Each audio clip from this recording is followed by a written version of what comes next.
Good afternoon, everybody. Good afternoon. I'm going to begin the debrief.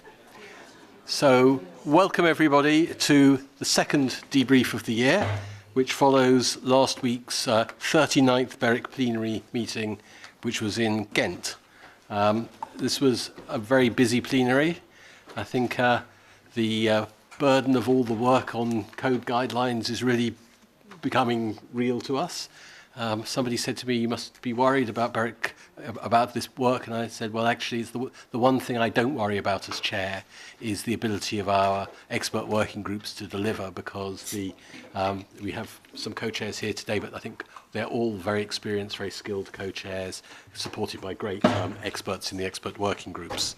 So I think today we will, maybe you can go to the next slide. We can talk about some of the things we discussed. So there are 4 items which I'll talk about first, which are items we published where we are seeking stakeholder input, 3 sets of draft guidelines, and 1 early call for inputs. We then Anais is, I should introduce Anais, the co-chair of the Market and Economic Analysis working group. That working group had finalised 3 documents, which Anais will brief you about. We then also had a BEREC opinion on the functioning of the roaming market, which Elizabeth and Joanna are the co-chairs will talk about. And then a number of other publications that we're publishing, which are kind of final decisions or documents we've adopted. So there's a common position on infrastructure sharing that I know we'd had a lot of good input from stakeholders on, some rules on access to BEREC and BEREC Office documents, and so on and so forth. And then finally, there's a few miscellaneous pieces of update I'd like to give. So I'll start off just by talking through the papers where we're seeking stakeholder input. So one of the first one is on the minimum criteria for a reference offer. So this is obviously under the SMP guideline, under the SMP regime, under the transparency remedy. Very often there's a reference offer is required, and the objective of these guidelines is to have a consistent application of this transparency obligation. But at the same time, I think the working group recognises that there are some differences in national characteristics, so not every reference offer should absolutely be completely the same across different markets. So in the consultation, we're proposing that there should be 4 core elements that should be in every reference offer, and then there's certain guidance about what those should contain, and then there's the possibility of other aspects that NRAs might use to judge the adequacy of a reference offer, and there's some guidelines on if they choose to use those other aspects, how they might apply them. So this is this for us, because of the timing, we're asking for, I think, 30 days of public consultation on this. You'll see for some of the others we're allowing a longer time so that we don't force you to do too much all at once. Okay. The next piece of public input we're seeking is on guidelines for a notification template. So this is to do with general authorizations. And in the code, it's quite prescriptive as to the information that can be required. In a way, the guidelines can't go too much beyond what the code says. We're suggesting, there was some debate about what language the notifications should be in, and I think, again, for reasons of national law, it's impossible to prescribe languages other than the national languages, but an encouragement that potentially English language translations should also be provided. The table 4, which is the short description of networks and services, we think it would be useful to have a kind of common way of describing networks and services to the extent possible, so that so that would mean that notifications in one market could be more easily compared with notifications in another market. It might be useful for statistical purposes. It might also mean that the questions of translation would disappear to a great extent. And then there's an issue about how to verify the identity of the undertaking making the notification. So on this paper, we are requesting input from stakeholders over a 10-week period, which of course includes some of the summer period. We're hoping that that will be adequate. Sorry, I should just say there's one other issue around this, which is actually, as well as the template, there's a requirement for the notifications to be transmitted to the BEREC office. And then there's a question that I think we'd like some input on, which is what use should we make of that information? Do people think it would be a good idea to have, for the BEREC office to have a publicly available database of notifications across the different member states, or would that be a waste of our money and nobody would use it? So I think we're kind of asking those questions too. On the third set of draft guidelines is to do with numbering, and this is to do with when numbers are assigned to undertakings other than ECS and ECN companies. So there's not mandatory in the code that NRAs should assign numbers to those undertakings, but if they choose to assign numbers to that sort of undertakings, then there are some common criteria to be adopted on how an NRA should assess the suitability of an undertaking to manage the numbering resources. So there are a couple of issues for public consultation. One is to seek some views on what are the use cases where this is most likely to be relevant. And secondly, what is for me, and I'm not a numbering expert, quite a technical point about what types of numbering resources might be assigned.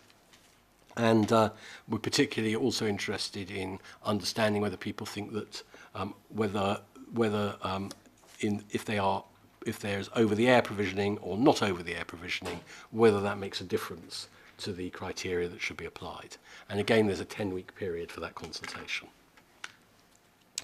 Finally, on this section where we're talking about matters for stakeholders, we are doing a call for inputs. So this is not yet draft guidelines, and these are the guidelines to do with symmetric access. So which are famously in the code. So there are issues around what is the first concentration point. Under the code, then there are circumstances in which the symmetric access obligations can be imposed on points beyond the first concentration point. There are questions about this applies to new network deployments. It may not apply to small network deployments. So questions about how do we define those, and also which economic and physical barriers to replication might be regarded as high and non-transitory. So these are all the criteria in the code that the guidelines will have to cover, and the working group would quite like some early input on this. So there's a call for inputs to, again, get some early ideas, early thoughts on this, which will then be used by the working group to come up with the draft guidelines. There won't be a separate consultation report on this. What you'll see is the input will be reflected in the draft guidelines, and then there'll be a more formal occasion for comment on the draft guidelines. Okay, I think after that I'm going to hand to Ines. I should have said at the beginning, I think we'll run through all the slides and the presentations and then take questions at the end. I'll hand over to Ines to give the report on the various pieces of work from the Markets Economic Analysis group. Thank you, Ines. Thank you. Should I have some? You take care of the slides. Perfect. Hi, everyone. So first of all, we're going to start with the report on the data economy that we're publishing now. Just to give you a little bit of context of how we organize the work on this work stream. What we've done, what we started by doing is that at the expert working group level, we started with a few seminars with institutions, stakeholders, and academic, with the objective of really building knowledge on the subject, because this is a very new subject for us. Exactly 1 year ago, actually, we also organized a workshop at the occasion of the second plenary, involving the heads of our NRAs, and also we invited stakeholders and academics to discuss a little bit the subject. At the third plenary of last year, we organized a public consultation on the subject. It was the idea was also to have very open questions and not like a fully drafted report, to have as much input as we could on the subject. We received quite a lot of responses, so that was good. That was very rich. We had responses from the telco sector, also from the tech sector, from consumer and digital rights associations, and also from other types of stakeholders. So this provided us with a lot of very useful material that helped us to draft the final report in itself. And so now we are publishing 2 documents, one that is the actual report and also the summary of the response to the public consultation. So now getting back to the documents really. So why did we look at the subject of the data economy? So first of all, it was you have the general objective of developing the digital single market, and of course, obviously, electronic communication services are key in this objective. So we wanted to just have a look at the bigger picture and just to build on knowledge on that. There was also the fact that with the new code, we have an extension of the scope of our job with some OTT services that are now in our scope. And so now we have some actors that are traditionally more linked with the data economy that are indeed in our scope. However, they're just a small part of the data economy. The data economy per se in itself is clearly not in our regulatory scope. So we also made it very clear that this is an exploratory work. We tried to look also at the question of whether the development of the data economy had any impact on the competition inside the ECS sector. So on that we had some findings, for example, the fact that maybe light MVNO could have more limited access to data that is related to the network. But for the moment, we consider that it's more an issue. Those kind of issues are more something that we should keep an eye on in the future to see if ever this has really like a substantial impact on the competition on our sector. Also, what we realized is that there are some parallels between the data economy and the telco sector, in the sense that you have some common properties, economic properties, let's say.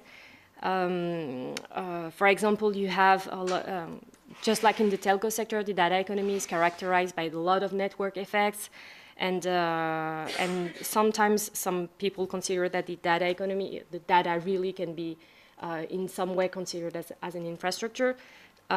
So it's also with within the current debate of whether there is a need to go further than just applying competition law. Well, if at some point there was identified market failures that would need to go further than that, we consider that we could lend a hand also to help design the relevant tools that could make sense in if such a case were to materialize. And finally, we took also the reverse point of view, like to see how can NRAs improve their daily activity, really using the tools that are themselves developed in the context of the data economy.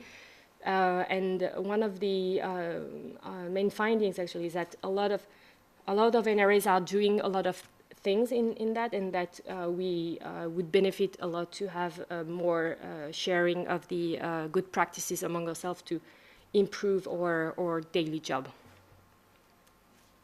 And now I will get to the next report, that is the report on access to physical infrastructure. Okay, so here again also we have two documents that are published right now. It's both the summary of the response to the public consultation and also the final report. Concerning the report itself, so first we started by having a picture of how the physical infrastructure is regulated in BEREC countries. We saw that NRAs have mainly imposed access to physical infrastructure through the analysis of existing wholesale markets, so mainly market 3A, but not only. And about 3/4 of NRAs regulate access to physical infrastructure in the context of a market analysis.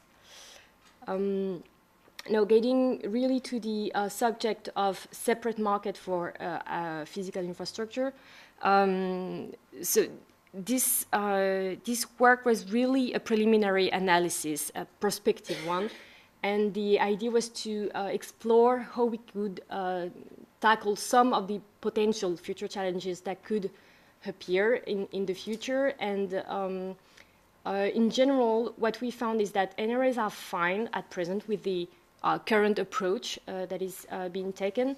However, having a separate market for access to physical infrastructure may offer a potential path, among others. That's not the only solution to tackle the issues that the potential issues that we've identified, to resolve those issues.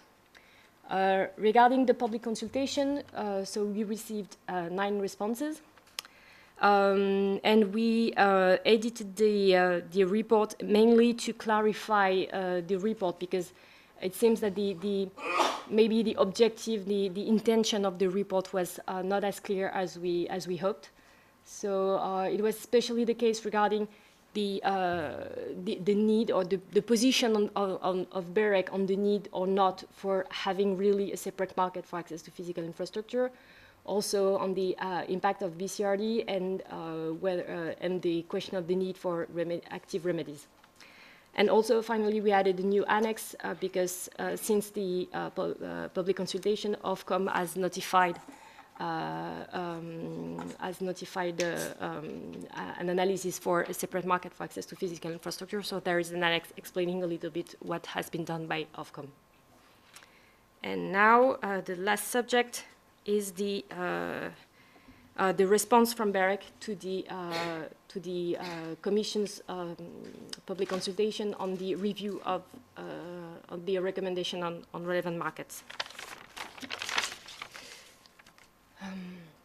So globally, the very main messages that we have on this. So, well, first of all, we're a little bit late because the deadline to answer that was in May, but hopefully the Commission will still be able to take into account our points. So regarding Market 1 and Market 2, so what we said is that with the euro rate that is going to be taken care of at the Commission's level, there might be indeed like a good part of the regulation needed that is already going to be taken care of at the Commission level. So that raises the question of the relevancy of having Market 1 and 2 still in the list of relevant markets. But there's also non-tariff remedies that are applied currently by several NRAs. So our point was that to the extent that the Commission provides sufficient guidance on how to address the non-tariff remedies, BEREC would not be against the removal of markets 1 and 2 from the list of relevant markets. Regarding market 3A, 3B, and 4, well, we consider that those markets clearly still need to be on the list because we still have high and non-transitory barriers, and those are markets that still need to be regulated in most cases. There was also a question from the Commission of whether it would make sense to merge market 3A and 3B. So what we said is that we consider that methodologically speaking, the best is actually to, as a starting point, to have local and central access still be separated, but we would welcome guidance on which factor we should look at to see whether in our cases there is, in our national cases, there is a case or not to merge the two, depending on the national situations. And finally, there was also a question from the Commission on whether it would make sense to have a separate market for access to physical infrastructure. So what we said, which is very much in line with the report that we wrote that I was presenting you just seconds ago. What we say is that we do not consider that it's appropriate as of now to include a new wholesale market for access to physical infrastructure, notably because some NRAs really would see little, if any, benefit to have that.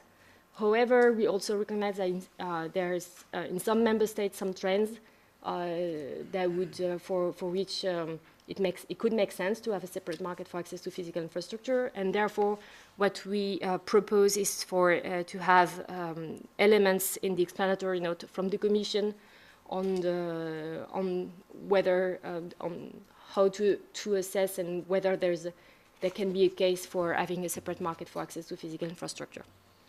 Thank you. Okay. So, thank you very much, Ines. I'm now going to ask Joanna and Elizabeth to give a briefing on the BEREC opinion on international roaming. So over to you two.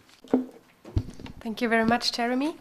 Today we have the honor to present you the BEREC opinion to the European Commission on the functioning of the roaming regulation.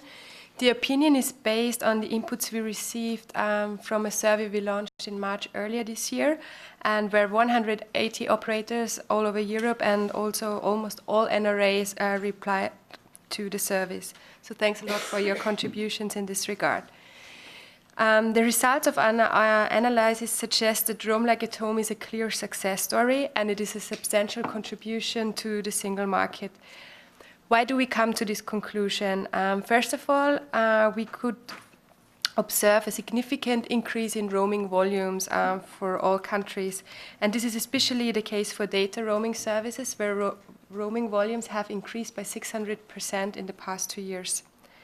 Furthermore, the level of compliance, especially also with the FAB provisions, also the Fair Use Policy provisions, was very high, and consumers could benefit from Roam Like at Home without any delay. As there were numerous concerns during the legislative process that Roam Like at Home could lead to negatively impact the markets, we can conclude that Roam Like at Home did not have a major impact, neither on prices in the domestic market nor on prices for rest of world roaming. With regard to the derogation procedures, we can observe that the numbers of applications are decreasing over the time. So while there were 47 applications in 2017, there are slightly above 30 in 2019. Our analysis at wholesale level show that operators seem to be compliant as well, as wholesale prices are well below the caps foreseen in the regulation. Coming to the next slide. While we can say that the general conclusions on the impact of Roam Like at Home is altogether rather positive, we would also like to point out some issues that the European Commission could further consider in their review that is going to be carried out by the end of the year. First of all, quality of service and roaming. Our analysis shows that there are some end-user complaints about having lower speeds during roaming, and it seems that some operators restrict roaming services to 3G services. On misuse and fraud, our analysis shows that there are some cases of misuse and fraud, and they seem to have increased with the introduction of Roam Like at Home, and they might lead to high losses for the operators. We also had a look at the new technologies and how they might impact roaming, so 5G. Here we conclude, or here we can actually do not here we are actually not able to draw strong conclusions as the impact of 5G is not well known at this point in time. But what we can say is that 5G and network slicing, as well the increasing importance of M2M and IoT services, might require new regulatory approaches. Last but not least, our analysis shows that the impact of Roam Like at Home on MVNOs is more complex than it is for the MNOs, and some of them, to a certain extent, were negatively impacted with the introduction of Roam Like at Home. This is mainly because of their wholesale negotiation power, since they cannot offer connectivity for inbound roamers due to the lack of radio networks. So I now hand over to Johanna. She will present some proposals we provide to the European Commission. Thank you, Elizabeth. Taking into account the above issues that were presented by Elizabeth, BEREC makes some proposals to the European Commission to be taken into consideration in any review of the legislative provisions. Firstly, BEREC suggests that the European Commission could further investigate imposing more specific obligation for quality of service in roaming situations, so as domestic operators do not on purpose lower the quality of service for the subscribers while roaming. BEREC, in any case, will further monitor these developments and will discuss if the BEREC net test could be used for this purpose. Secondly, according to BEREC, the European Commission could consider imposing in any future roaming review specific measures for MVNOs. These measures could include, for example, reducing wholesale caps, taking into account that MNOs need to recover their efficiently incurred costs to provide wholesale roaming services. This is considered an efficient and transparent measure that could be introduced. Another measure that BEREC is considering is obliging the host MNOs to pass the discounts they get for wholesale roaming services to the MVNOs. This measure would ensure equal terms for competition between MVNOs and MNOs. However, it could be considered complex to implement and would require the definition of a monitoring process for NRAs. Apart from these two measures, which could be considered the most important, other measures for MNOs could include ensuring that wholesale caps also apply for alternative wholesale roaming solutions like sponsored roaming, measures for incoming roaming calls for MVNOs, non-discriminatory access to new technologies, and imposing time limits for roaming agreements and technical implementation. In addition, BEREC proposes that the European Commission could consider some measures for the misuse cases. In particular, the European Commission could consider making compulsory the registration identification of prepaid subscribers. However, before imposing such an obligation, the proportionality needs to be examined. Another measure for fraud cases, misuse cases, could be imposing the application of the regulated wholesale termination rate to all numbering resources. A third measure could be creating a public European database with value-added service premium number ranges and imposing additional transparency measures for this kind of services. Moreover, taking into account the future developments, BEREC considers that more clarity regarding the applicability of the roaming regulation to IoT and M2M services could be useful to be included in any future roaming review. Finally, BEREC considers that close monitoring of technological developments and their impact on roaming is needed. Before closing this presentation, we would like to give you a short update on the upcoming steps. The BEREC opinion will be sent to the European Commission within the day, and a supplementary analysis for wholesale costs is expected to be issued by BEREC in September 2019. Axon is currently finalizing, on behalf of the European Commission, a cost study for roaming and MTRs.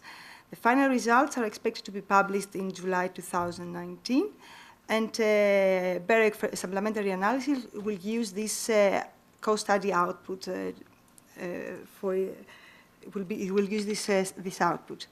This BEREC opinion, the one we are presenting today, as well as the supplementary analysis, a supplementary analysis for costs, will be used by the European Commission for preparing the report that needs to be submitted to the European Parliament and the Council by mid-December 2019. Thank you for attending this presentation, and we'll be happy to receive any questions after the end of the presentations. So thank you very much, Johanna and Elizabeth, for that presentation. I'm now going to talk a little bit about some of the other publications that are being published today. So the first of them is a common position on infrastructure sharing. So again, and I think there's also a report on the consultation being published. But just to highlight some of the changes to the position, to the draft position in the final position, there's a reference to 5G, a bit like before. It's not entirely clear what difference 5G may make to sharing, but we observe that there are new forms of sharing, and then some clarity on the definitions around active sharing, around multi-operator radio access network, multi-operator core network, and spectrum pooling. So just to bring some more clarity there. In terms of the objectives, then I think just again stressing that efficient infrastructure-based competition is one of the key objectives. And again, I think something many stakeholders have pointed out, that particularly in areas where there is low usage, where the business case for commercial deployment is marginal at best, or possibly deployment is only being made because of coverage obligations, there it makes particular sense to lower the cost of deployment, and so that the benefits of network sharing are likely to be highest in the places where the demand is lowest. And then under the parameters that could be used for evaluating sharing arrangements, rather than saying that population density is absolutely the key point, that's been downplayed a little bit. So we're saying it's an example of one of the criteria that might be applied, and rather than again taking quite such a strong position that passive sharing is to be preferred to active sharing, again observing that passive sharing is easier to implement, and from a kind of competition point of view probably has less impact than active sharing. But it's not, I think we're not taking the position that it's to be preferred, just that the degree of analysis would need to be a little bit greater. There would be other things to be looked at. So that position is now adopted and published. It's as much addressed to competition authorities as it is to NRAs. So we'll also be sending a copy of the position to the Commission with a request to DG Comp, with a request that they forward it to members of the ECN, the European Competition Network. The annual report for 2018 is I think a fairly standard annual document, recording what happened, what BEREC did in 2018, what was in the work programme, what was delivered, and talks about our view of on the 5 key strategic focuses for BEREC, being 5G, the market trends, the framework, the open internet, and roaming. So that is also published. Then there is a document on termination rates, which is again a regular annual report, or is it annual or biannual? Yeah, a regular report from BEREC on termination rates, recording what the fixed termination rates is. So I think there are 37 countries whose data we have, and so showing that for the EU and for the full 37. Similarly for mobile termination rates, and for EU and non-EU, so in terms of the average and the weighted average. So that's really quite a factual piece of information. Then there are... Sorry. Oh, it's a BEREC is going backwards at the moment.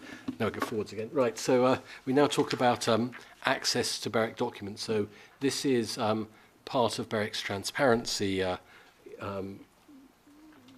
approach. Under the BEREC regulation, BEREC is of course obliged, as all other EU agencies and bodies are, to comply with the regulation on access to documents, and we're required to have procedures on how we deal with access requests. So the regulation is fairly prescriptive about the way in which the criteria that should be used in responding to those requests, and the guidelines are really just more to do with the internal procedures that we'll use to make sure we apply the regulation when we get them. So essentially, there's a presumption in favour of disclosure, subject to redactions in certain defined circumstances. I should say, quite apart from the formal process, we're also continuing to work on what we publish more proactively, and I think you will expect to see over the incoming months somewhat more information being published by working groups about the progress that they're making. Then some other, apart from documents, some other things to talk about. We've concluded and signed some working arrangements with RSPG. So this is, if you like, getting ahead of the game on peer review. Sorry. We only signed them once, I should say, even though they're twice on the slide. So this is getting ahead of the game on peer review. So I think under the code doesn't come into force for 2 years, well, for now 18 months. But even before the not the mandatory, but before the kind of formal code provisions on peer review, I think we're all very keen that we should have a mechanism that enables all the experts who are involved in spectrum assignment to be in the room together to share knowledge either about particular spectrum awards, or maybe to share insights on generally applicable issues or themes like coverage obligations or spectrum set-asides and so forth. So under these working arrangements, we're now able, there's a kind of liaison person in RSPG, a liaison person in BEREC, who will arrange to have essentially all the experts in the room. So that's right. Yeah. Right. There's another set of working arrangements also concluded. So I can say that the 6 Western Balkan NRAs and the 3 EEA EFTA NRAs are now formally participants in BEREC without the right to vote. So they now have the kind of as equal status with the members as the regulation permits, and in particular that means we welcome 2 new participants to BEREC. The National Regulatory Authority from Bosnia and from Kosovo, so from those 2 territories.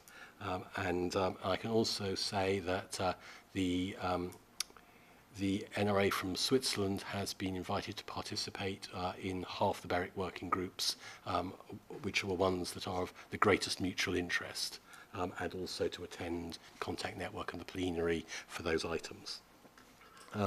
Another thing that's happened since the last plenary is progress by the Open Internet Working Group on the review of the guidelines on net neutrality, and I think it was actually a privilege to attend the town hall meeting here a few weeks ago. So I think some of you were at that town hall meeting.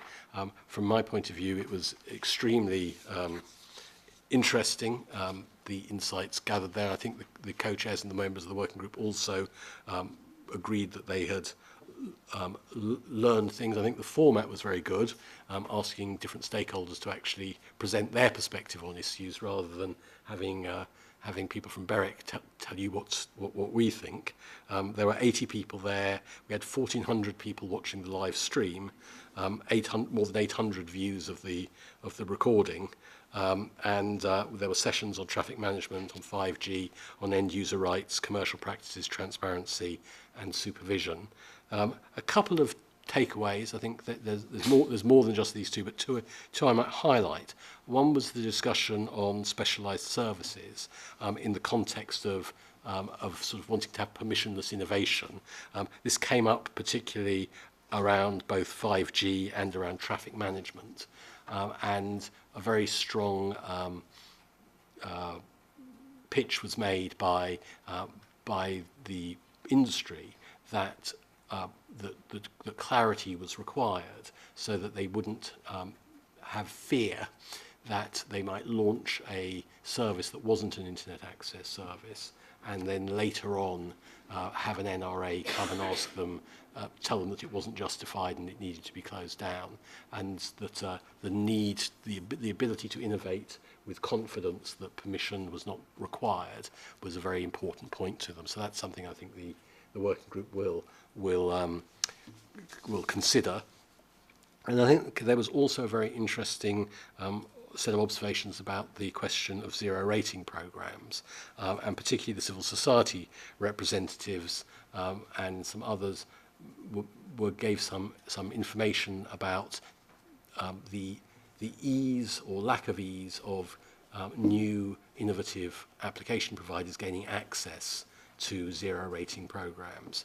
And the argument that those people were making was that the legitimacy of a zero rating program should maybe be primarily assessed based on the kind of openness and transparency of the process for an application provider to be admitted to a zero rating program. At the workshop itself, I think the industry representatives weren't in a position to give a reaction to that. We did invite people to subsequently give any written input that they wished to, either on that point or other points raised in the workshop. I know several pieces of input have subsequently been received, and I think we did say at the workshop, the earlier the better. Later ones get hard, as the working group does its work and the thinking crystallises, it becomes harder to take into account input. So that was, I think we'd be very interested to hear feedback on whether people felt the session was useful. You might wish to postpone judgment till you see the guidelines, but anyway, I think, as I say, from our perspective, we thought it was extremely useful as well.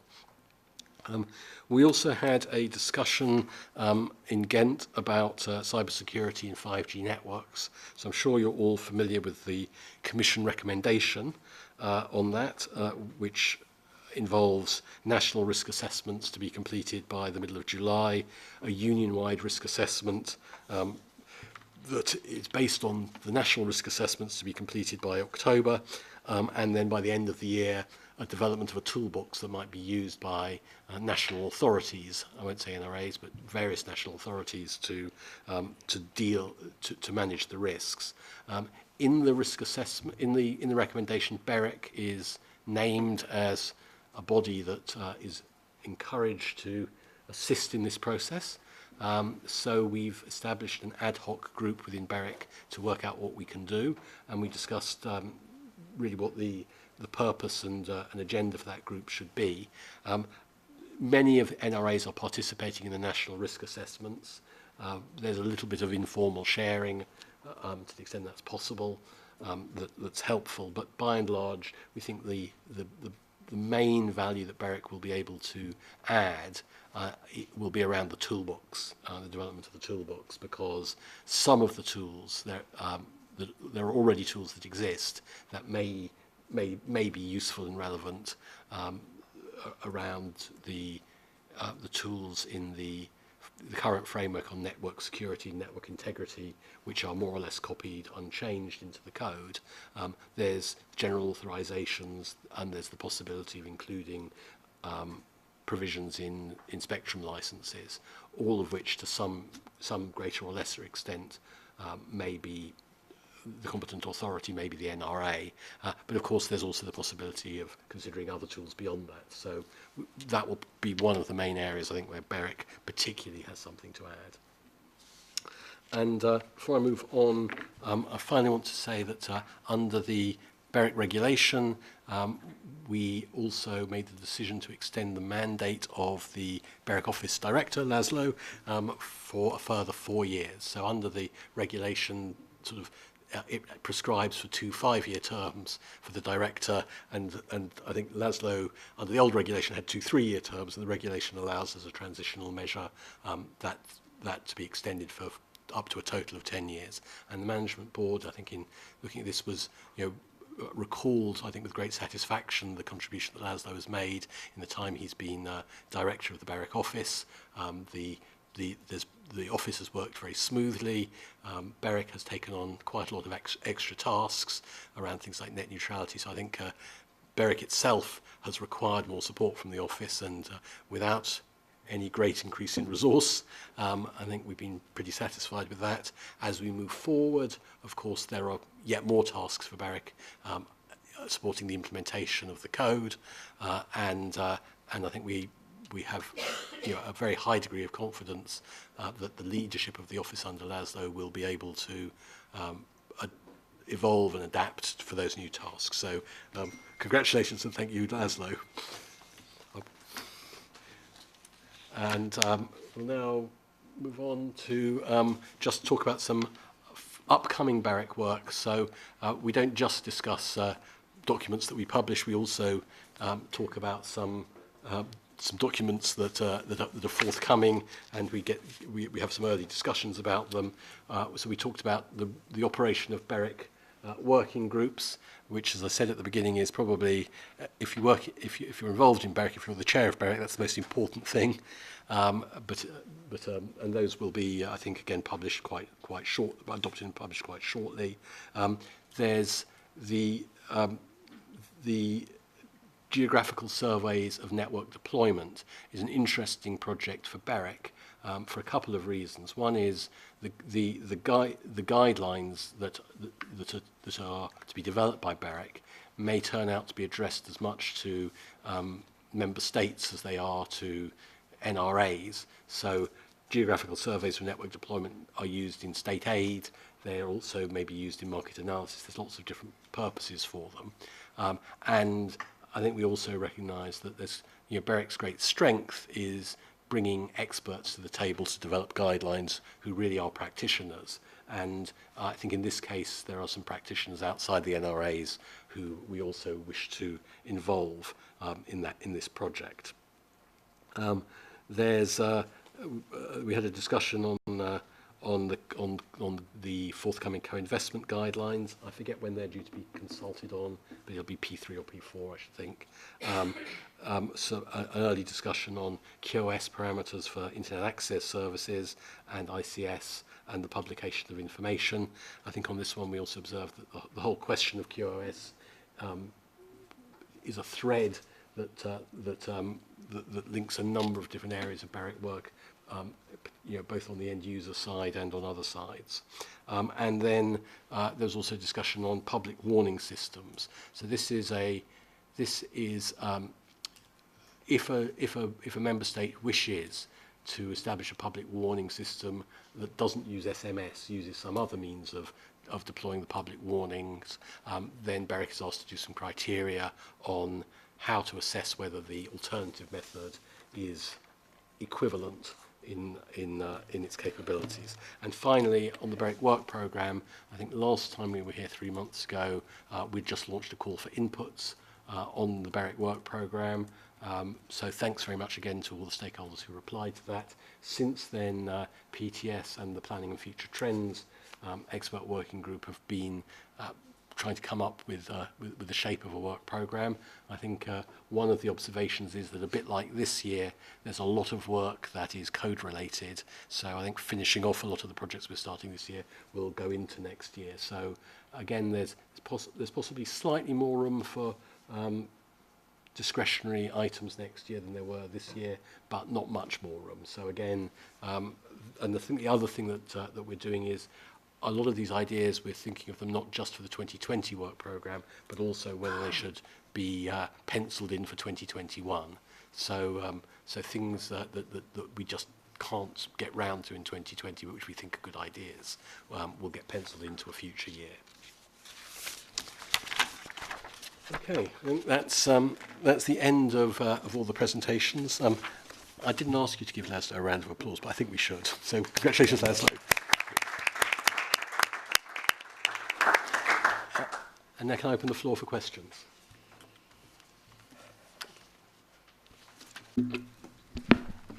Yes, good afternoon. My name is Frederik de Bakker. First, I hope you enjoyed your stay in Ghent, which probably is one of the most nicest towns in the world, and I'm not biased because I grew up there. But I have a question on the data economy report. You mentioned that you looked at issues as also interoperability, portability, and also you mentioned wholesale markets. I wonder what kind of wholesale markets do you mean? Okay, yeah. Let me just first of all say Ghent is a really charming city, and I think it's maybe I shouldn't say this. It's a bit of a shame that so many of us, when we visit Belgium, only visit the Schumann area of Brussels, which is probably not as charming as Ghent. But I'll ask Ines to answer the question. Yes, on this question, like for example, you see in the current debate the idea that is thrown also of whether it would make sense to have, for example, a wholesale market for access to data. So, I mean, there's a lot of challenges in that, and there's also a lot of question of whether it makes sense, if it's proportionate or whatever. So this debate we don't enter because it's not our job, but if in the end it was considered like a good idea to go into, then I mean that's also the kind of thing we have some kind of expertise that cannot be transposed exactly per se on that, of course, because it's different market and different issues really, but we can help in the debate, again, if it's considered like a good idea down the line at some point.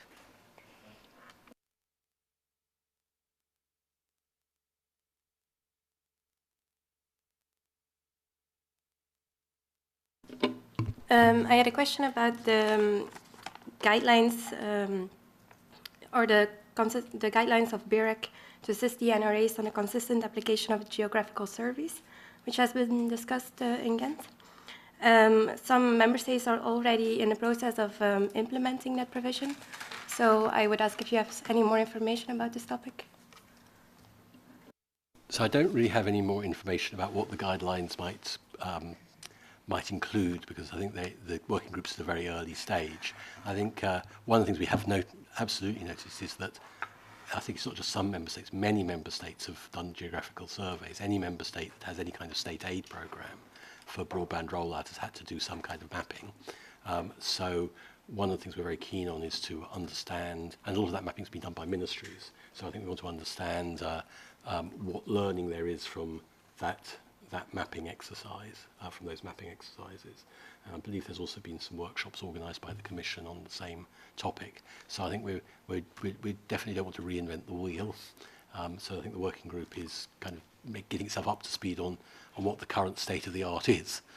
But I can't really say more about where the thinking will go.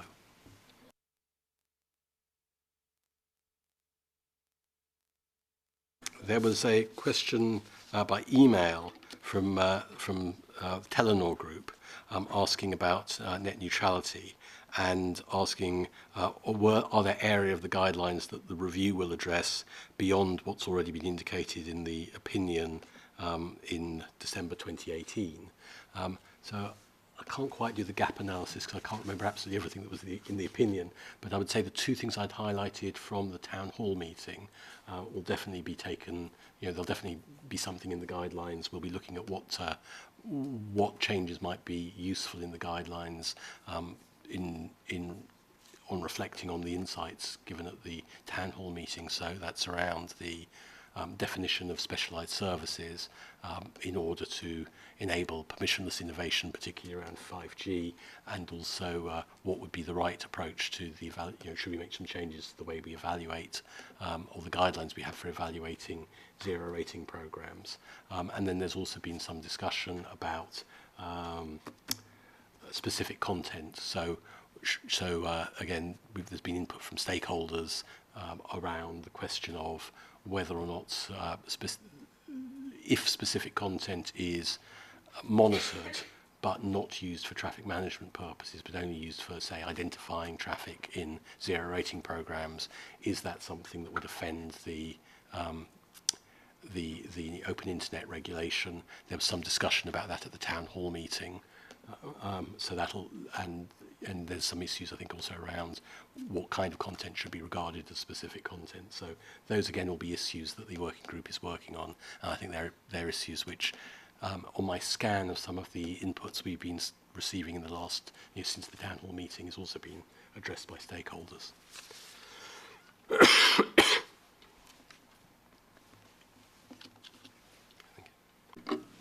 Would it be possible to have a clear timing about the next phases for the consultation on the guidelines on very high capacity network? Sorry, we have to go. Sorry. Which guidelines? The one on the very high capacity network. Yeah, so it'll be in the BEREC work programme what the timing is due for consultation. So I don't have that in front of me, but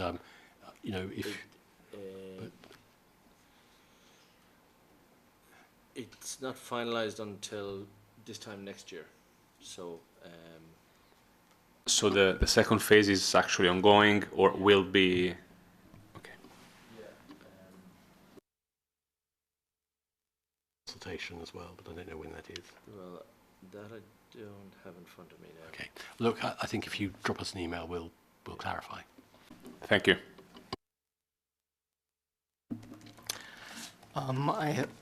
Sorry, Oliver Fuchs from the European Competitive Telecommunications Association.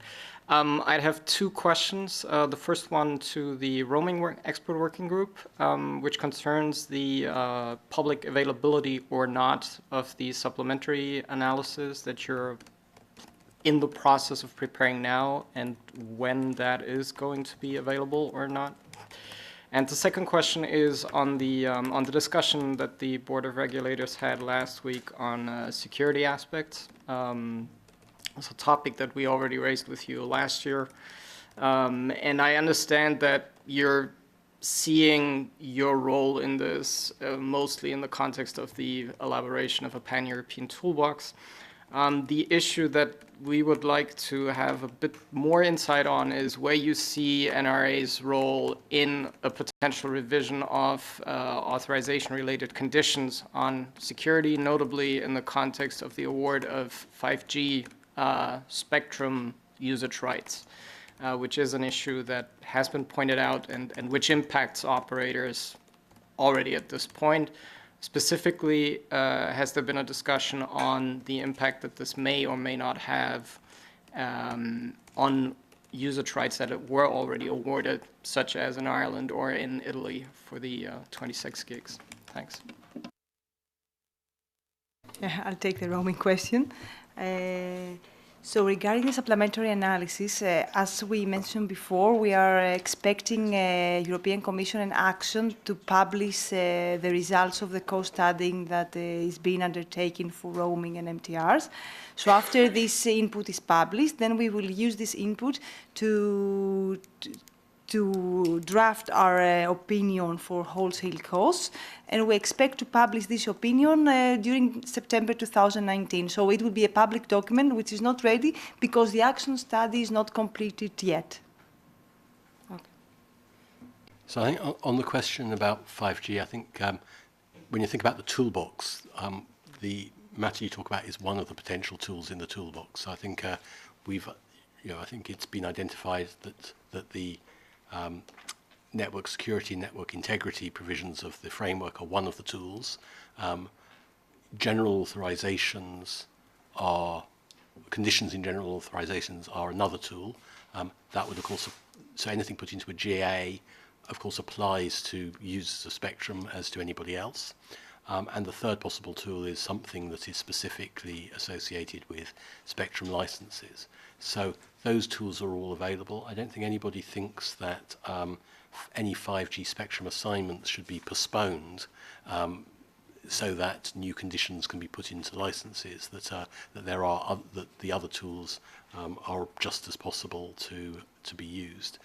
So if there were changes to be made, maybe and they were being made after a spectrum award, then maybe the general authorization or some other legal provision would be suitable.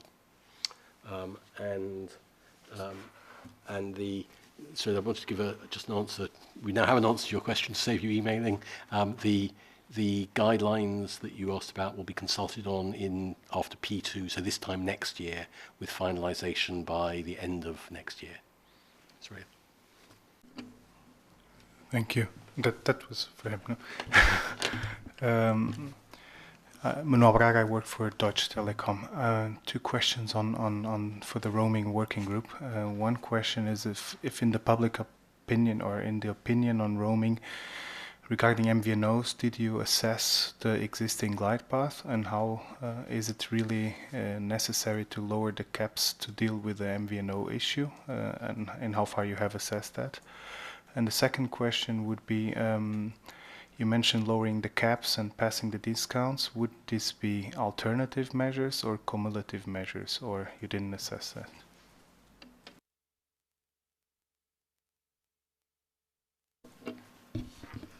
Okay. Regarding the second question on whether these are alternative or complementary measures, all these measures are proposed by BEREC to the European Commission for their consideration. So,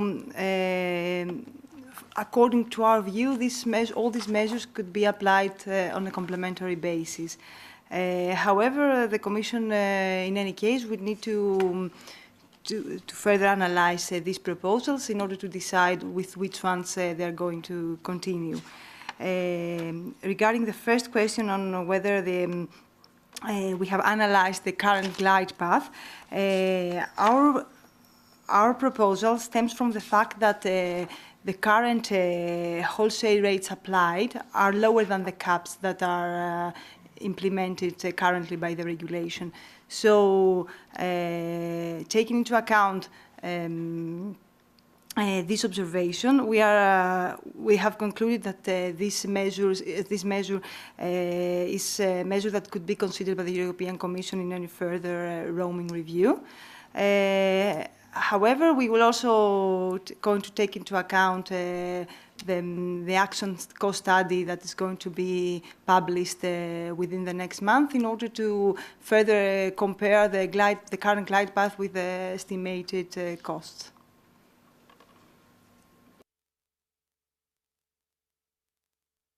Are there any other questions? Tony. Thanks. Sorry, just to come back on this question here. Is it intended to have a public consultation on the very high capacity networks, or is it going to be targeted stakeholder consultation? Yes, so there was initial input sought from, I think, targeted stakeholders to get some technical information, but as with any other set of guidelines, with the exception of the intra-EU calls, there'll be a normal public consultation open to anybody.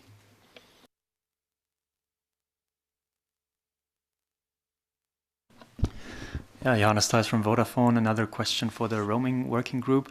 Did you assess the results or the outcomes of the various options that you propose on the integrity of the roaming regime as a whole, and notably the retail effects for Roam Like at Home that might have the options you propose? Many thanks.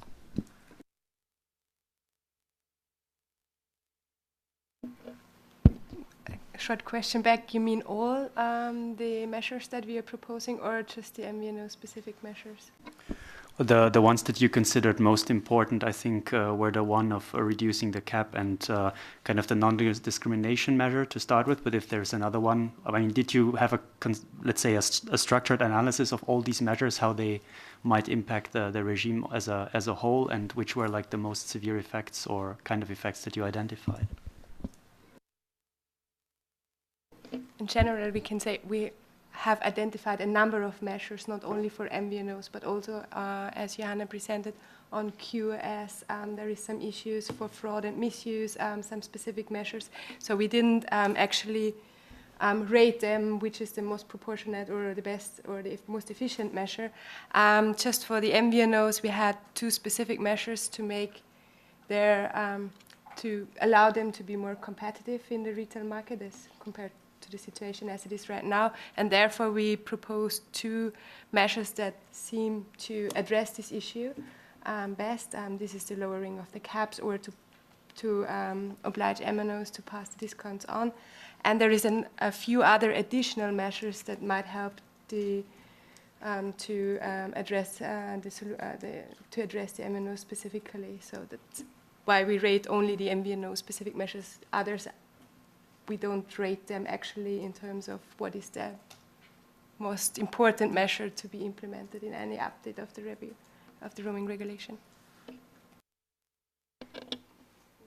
Okay, thank you. Any other questions?